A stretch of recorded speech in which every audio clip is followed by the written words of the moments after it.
So yeah, basically, this is the mix down project. I sent Jub like a bass thingy, right?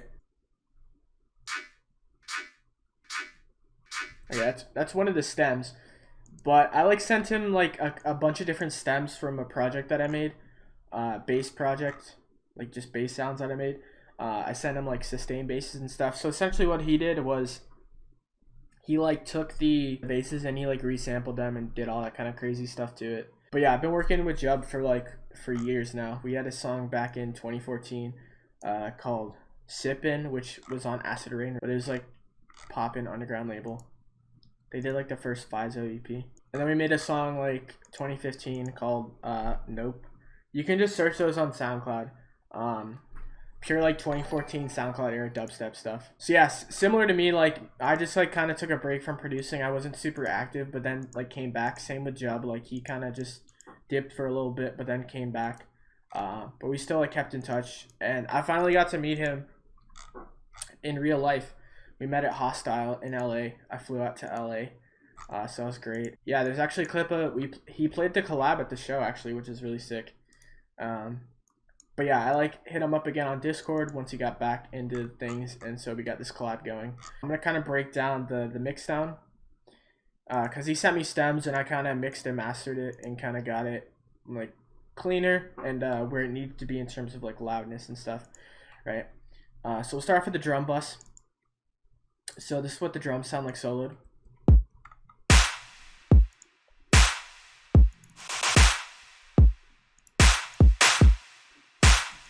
So I didn't really do much to the drums from what he sent me. So the kick is like, somebody asked about the kick. Like the kick is pretty,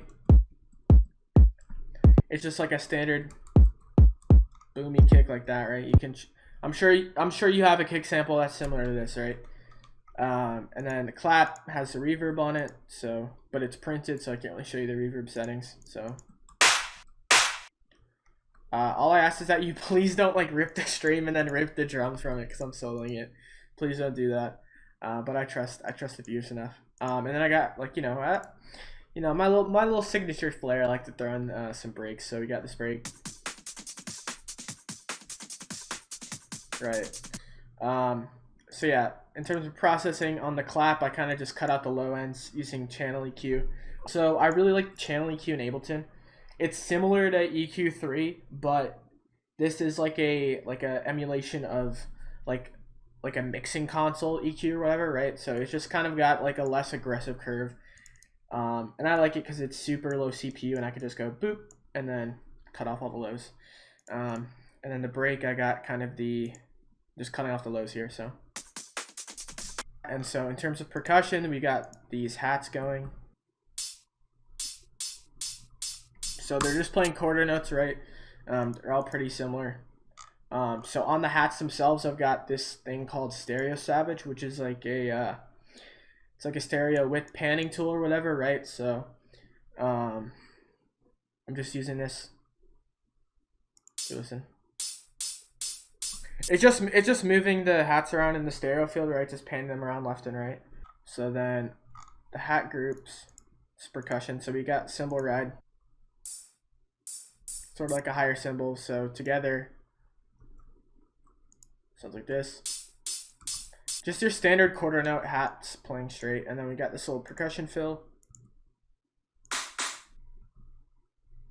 So with the drums and that together, it sounds like this.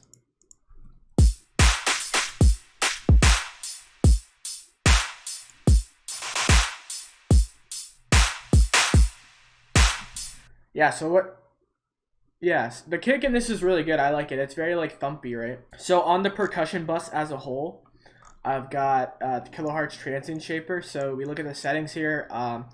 Turning down a bit of the attacks. This is something I like to do with my hats, right? Is because some of the hats can have a really like harsh like click or like transient, but like the hats don't need. You kind of just want the hats to be like a top layer, kind of like fill out the spectrum, right? So you don't need the super clicky shit in the hats. So I just like to turn down the attack a bit just to make them less harsh. And then I got an EQ, just cutting out the lows, same old usual.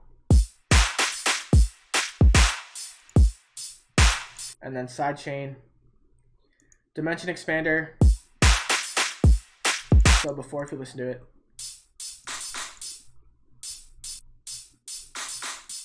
these are my settings. Yeah, Kilohertz Transient Shaper is my favorite just because it's like super easy to use, super visual too. I really like it because, right, you can literally view the waveform coming in, and it's got the 3 controls that I need. So my favorite transient shaping plugin. I mean, you could technically do it with a compressor, right? Because that's really what a transient shaper is it's kind of a custom compressor, but it's just easier to use a transient shaper. It doesn't really matter that much. So yeah, I've got the transient shaper, the EQ, the sidechain for the kick, so it kind of, you know, ducks out. A dimension expander, and then I've got just no gain or anything, just making sure nothing's clipping, even though it's not going to be clipping. So yeah, so that's the drums and the hats. So the mid basses sounds like this. So we got this thing.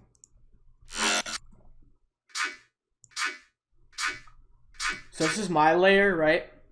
That I sent him. I guess he processed it a bit. And then this is the other one.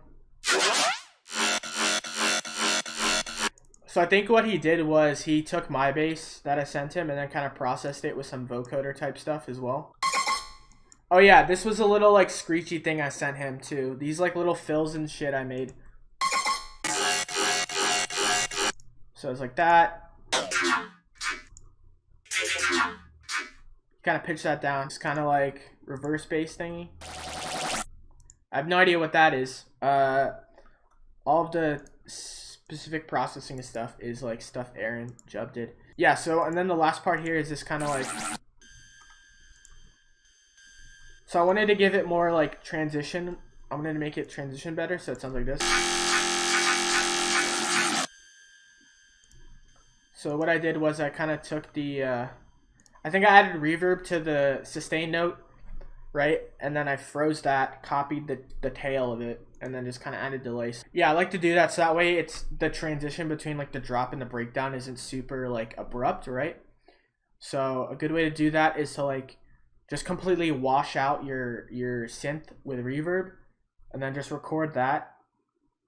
And you can do this for reverse stuff too. Reverse it or just like have a tail and kind of have that tail fade out. So that way there's more like, even when you hit the breakdown, you're still like, okay, I just came from the drop. So it's just a way of like kind of keeping cohesion between the sections in your synth. So yeah, in terms of mix down, yeah, I kept the levels pretty much the same. I think I didn't change much. I just turned the high sustain note down, as you can see. And then on the mid group itself, cutting out the lows, once again, dimension expander is the settings, my go-to. And then standard clip, once again, not doing anything except making sure nothing is clipping, right?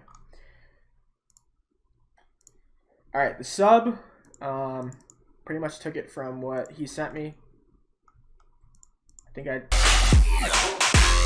I think I just turned this down, this portion down, because it was kind of like louder than the other ones.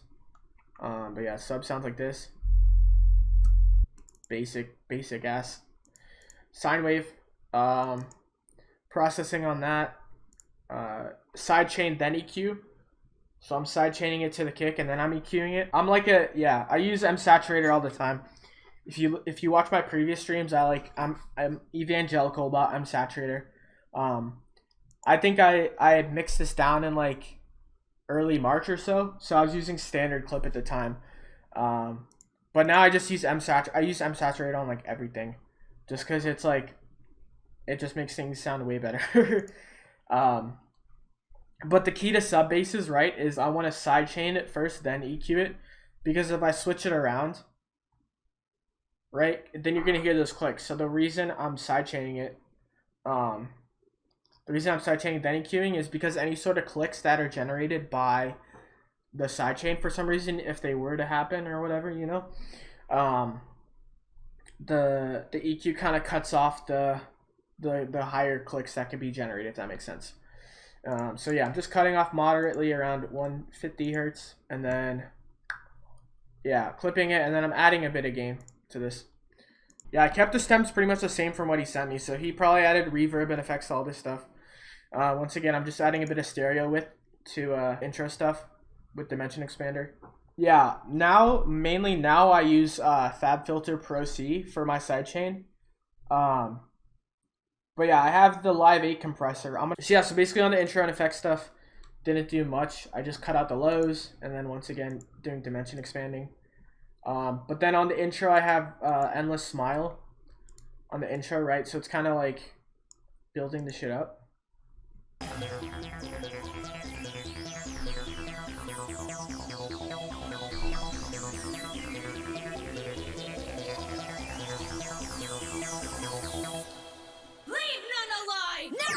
So yeah, I kind of have that just to give it more movement. A person who uses this a lot is Murata. So if we go to, I forget which one it is. Yeah, Murata uses this one a lot. If you listen to his builds, he uses this one. I think this is like the hardest one. But I really like this just because it's kind of like the washout, right? But I don't know, I just really like the algorithms in this one. But yeah, so then the mastering, putting everything in mono under 120 hertz, and then I'm doing this little trick I learned. A really good book you guys should look up is it's by Martin Vorwerk, V-O-R, not Vor, don't worry guys, don't start thinking naughty things on me now. Vorwerk, V-O-R-W-E-R-K, right? He's like he's like a producer, and he's ghost produced for like a bunch of like house stuff and whatnot, and he has like these production tips in a book. But yeah, what I'm doing here, anyway, this is one of the tips he has, is basically just like to boost the sides, so the stereo side of the spectrum, or the stereo side, so you have your mids, which is just everything in the center, and then you have stereo, which is basically the difference, right? So it's like everything on the sides. So I'm just boosting the side, and then I just have a hard cut, Pro Q3, 20 hertz and 20K. It's important, I think, when you're doing any sort of EQing on the master, is to try to have like linear phase, because that's like the highest quality EQ. So yeah, you see I've got linear phase on here. It takes up a decent like more processing power. But if you're only using it on the master, it's fine. It doesn't take up that much. But essentially what that does is, so like EQ, it doesn't actually cut the frequency out. It like inverts the... So like EQ, if you were to dip a certain frequency, it doesn't actually cut out that frequency. It creates it creates the opposite and phases it out, kind of, right? So let's say I like make a dip at 500 hertz like this. It's actually boosting it, right? But then it's like doing a phase inversion. I don't know how that's like how I know. Yeah, it inverts the phase basically, right? So by doing a linear phase, you're basically, the phasing algorithm is better essentially. So you can read about it in a manual and stuff like that, but I don't know. It also could be just bullshit too. I don't know. But that's what people say, so I was like, hey, why not? I don't think I'm gonna do anything crazy. But it's just a higher quality EQ. It's more accurate, and especially with a master, right? If you're applying something to the whole track, you want it to be like as high as precision as possible. But like on the micro level, on a smaller track, if you have like a dirty EQ or something that's not super accurate, it's not that big of a deal. So yeah, looking at this, a thing I'd like to do, but yeah, for me, I kind of like, I don't think about phase that much. The phasing issues, really, like the only thing to avoid that, I just kind of like set everything below 120 hertz mono, right? You don't want, if you're making like a club song or something like that to be played out live, a lot of the systems are mono. So like the main power and energy from your track comes from the sub bass. So I don't want any of the, also like stereo sub, unless it's like a cool 808 or something, doesn't like translate well. So I just like avoid phase and having to worry about that stuff by setting bass mono, setting everything below 120 hertz mono, and also just sidechaining my kick to the sub, and I never really have phase issues. The only time I think you have to really worry about phase stuff is if you're doing a bunch of stereo work and stuff like that. So yeah, thing I like to do too is like, I learned this tip from somebody, but like as the build goes on, I'm making it slightly more mono. So I'm going from like 100%. I'm going 100%, which means it's like mono and stereo, right? If it's at 0%, it means it's only mono. 200, I think 400%. I don't know what that is. It's either 200 or 400% is fully stereo, right?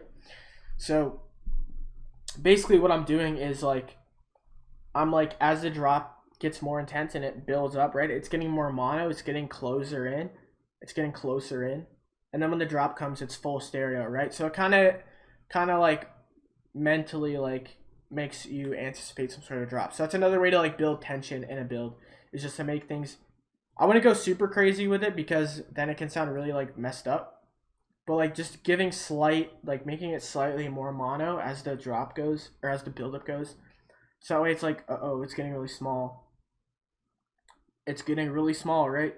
And then boom, it's fully stereo. So that's, I just learned that from my friend who like made house music. He showed me that trick like a few years ago. Yeah, and that's another thing I'm doing too, is I'm like making the gain slightly quieter in the intro. You don't want to over exaggerate this because it'll sound, I think I may have done it a little bit too much for this song because the intro in this song is really quiet. I think I did overdo it a little bit, but also that intro is super bare, so it kind of makes sense. But basically, like, keep the intro. I never go below like -3 decibels on the master because anything beyond that, it's really super noticeable. Also, this track is kind of like a bare intro, but I think it works better if you have like a lot of elements and it's super like full out, right? Yeah, so what I'm doing is I have it at -2.5 and then I have it at 0 for like the main part of the drop. But in the last 8 bars, or the 8 bars it is what it is, yeah. But the last 8 bars, like building up to the drop, right? I'm bringing it back, so it's getting louder. So I do this in listen and stuff too. Like if you pull up the waveform, right, you're gonna see it's kind of quieter. If we actually hold up, you can really see this in. I'll show you an example. That's like, I remember like looking at the waveform. It's Discotheque by Achios and Subtronics. Right, you can see they've definitely done this. Look, because look, see, there's like a significant thing right here, right? So you can look, if we listen, we'll do, I don't want to go into the master, so we'll do external out. All right, if we listen,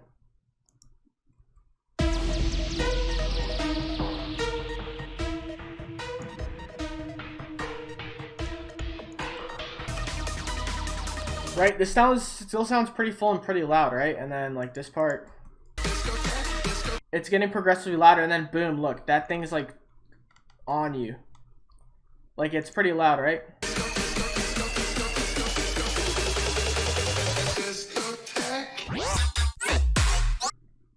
See, like that, that's a pretty obvious thing. You can see, look, this is like peaking at 0, where this is probably at like -6 or something. Yeah, I mean, you can really, you can do whatever. You can either lower the gain or increase the gain, but it's really, it depends on the build itself and like what kind of build you're going for. Anyway, so I've got the utility doing the mono stuff and all the volume garbage stuff. And then I've got Ozone 9 here. I rarely use Ozone plugins. I guess I used it for this case. Just bringing a little stereo with exciting vintage settings to the high end. Why not? Sure. The standard clip. So the way I did things at the time. Okay, so this mix, right? You can look at everything. I have the drums at -7.3, and I want the drums to be the loudest element, right? So basically, I brought the loudest thing is the drums, and it's at -7.3, and then everything else is kind of below that, right? So I know the loudest point of the song is going to be hitting at like -7.3. So I boosted the gain in the clipper here. You'll see. I boosted the gain in the clipper by around like 7.3, 7.4 decibels, right? And now the trick that I use with at this time when I use like a clipper and a limiter, right? I did this sort of trick thing. So I'm leaving 3 dB, so it's gonna be it's gonna be leaving the clipper at like -3 decibels. And then what I do, I go into Pro L, and then I boost it by the 3 decibels. So I'm kind of splitting the loudness. I'm splitting the increase in loudness like between the two plugins. So I'm clipping things up to like up till they get to the point, right? So it's like pretty clipped, so it's like this, and then the limiter's just bringing that up a bit. So that's what some people's. It was a good strategy, right? It worked out. And then yeah, the last thing on my chain is Good Dither by Good Hertz. So this is like dithering. It's like, I don't really know what it does. Honestly, I can't really explain the technical aspects of it, right? But it has to do with different bit rates and bit depths and all that kind of garbage. So yeah, so I'm just doing a 24-bit depth, high amount of dither, high noise shaping, basically the highest settings. And then when I go to export in Ableton, right, what I want to do is go on here, 24-bit depth, but then no dither, right? Ableton has all these dithering options. They're pretty good, but I'm pretty sure that Good Hertz's dithering algorithm is like better or something. So I don't know. I don't know if it's really making a sonic difference in the song, but when it comes to converting the song, like when I upload it on streaming platforms and it converts it to MP3s and does all that, I'm basically providing it with the best, most accurate version of that, if that makes sense. Yeah, Impusher is really good. I use that a lot, like, I don't know. I used that a couple years ago. I saw Peekaboo and G-Rex use it, and I saw Peekaboo and G-Rex use it in their breakdown for Babatune Day or whatever, and Pusher's really good too. Yeah, glad you guys could help. Yeah, so yeah, that's how I made the mix down and stuff for Blade Dancer. Hopefully that could be of use for y'all.